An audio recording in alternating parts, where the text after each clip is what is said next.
We're standing in the Rembrandt House Museum on Jodambrechtstraat in Amsterdam to see an extraordinary piece of art. This seemingly modest pen and ink drawing by Rembrandt is in fact one of the most magnificent representations of humanity ever committed to paper. Just take a look at some of this quite incredible detail. The nominal subject is, of course, Christ among the money changers. But the real matter in hand is the vulnerable nature of humanity. Look at the fear in the faces of these merchants, how they clutch despairingly at their material wealth. As a simple pen and ink study, I think this may well be without equal. The level of skill and compassion recorded here are truly remarkable. If one had to give it a value, one could only say that it is absolutely priceless.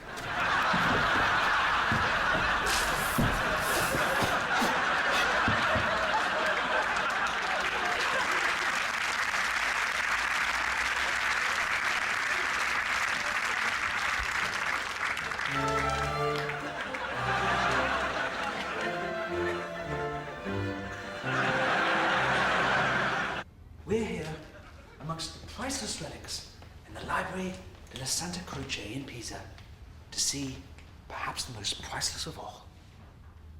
A book of legends and folk tales, handwritten by a former dandy, born Francesco Bernardone, better known to us simply as St. Francis of Assisi.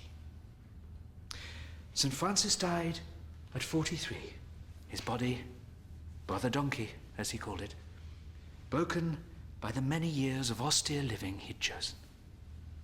But he left us this, the Fioretti. The little flowers. And after nearly 800 years, it's still possible to hold in one's hand the original precious manuscript, whose value is absolutely beyond measure.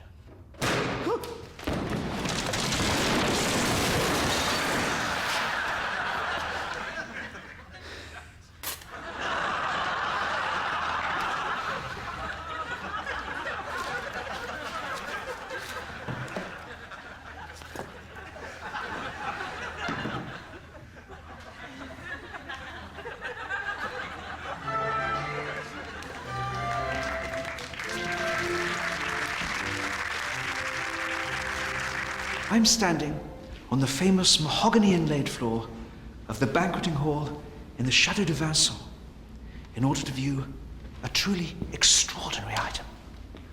The only surviving panel of the Saint-Germain tapestry, the finest emblem ever created in praise of that most original medieval notion, the ideal of courtly love.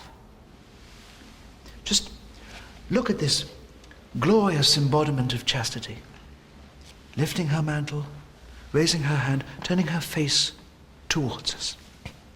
Surrounded by the heraldic emblems of the court, lions, unicorns, and rampant bears, she is so beautiful and so rare that this must be the most exceptional item of antiquity in the whole of France.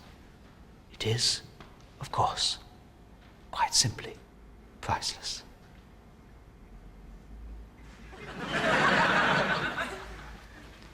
The tapestry was originally part of a triptych detailing many facets of courtly life.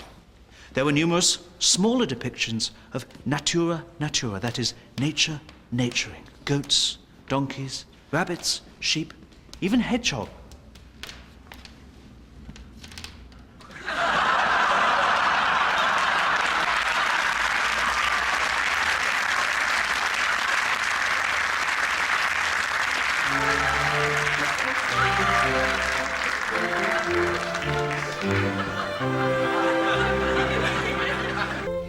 I'm standing in the Abbey of Vesny, sheltering from the rain, much as the pilgrims would have done who gathered in this building 1100 years ago. The reliquary displayed here, which contains the thigh bone of St. Erasmus, represents nothing less than the first fingers of the morning light of civilization as they pushed back the shadows of the Dark Ages across the plains of Europe. This humble vessel is the work of just one man, and if we climb a little closer, we can just make out his signature. Gislebertus hoc fecit. Gislebertus made this. The relic it contains, a simple human bone, for the Catholic at least, is sacred beyond all comprehension. It is, of course, absolutely priceless.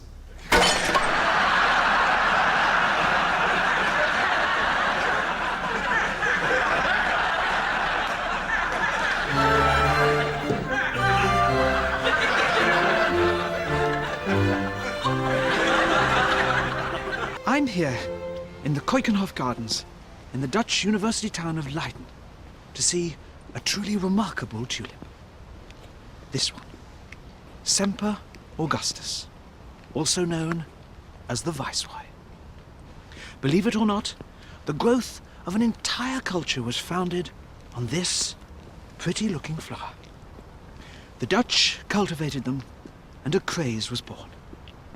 In 1634, it was recorded that a single bulb of this variety was exchanged for 1,000 pounds of cheese, 8 pigs, 12 sheep, and a glazed porcelain commode.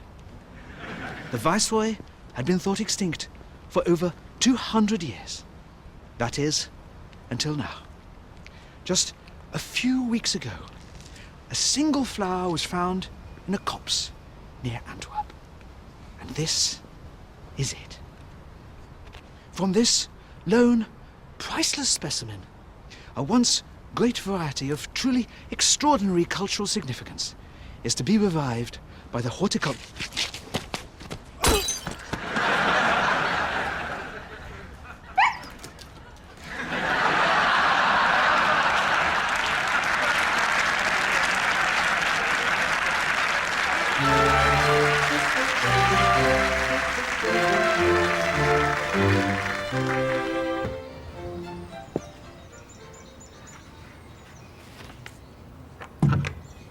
You join me in the beautiful Aquitaine region of France, just a few miles from Bordeaux, to celebrate the life and achievements of an extraordinary man.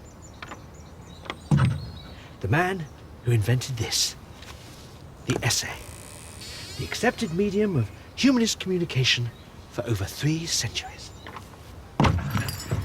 Michel de Montaigne eschewed the glitz and glamour of political life for the peace and isolation of his humble barn, a simple yet very special place that gave birth to his remarkable hymns to reason.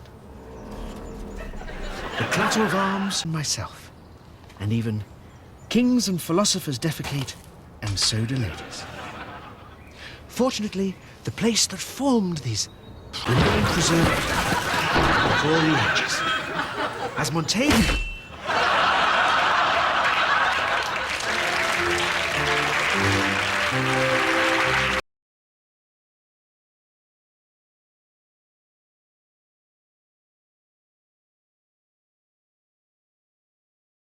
join us 60 feet below the streets of London in a somewhat dusty tunnel. The great city's history literally layered above us like a sherry trifle. The custard of Victorian England, the jelly of the Georgians, the rich fruit of the Elizabethans. And here we are in the golden sponge of the metropolis's fundament to view a truly extraordinary discovery. This, a perfectly preserved Roman frieze. The pigments are so delicate and so frangible that we can only photograph them by candlelight. And if we come just a little closer, we can make out the gentle curves of these equine figures, the quite remarkable detail of the soldiers' tunics and musculature. As an extant record of the Caesarean occupation, this item's value, and indeed its price, is quite simply beyond measure.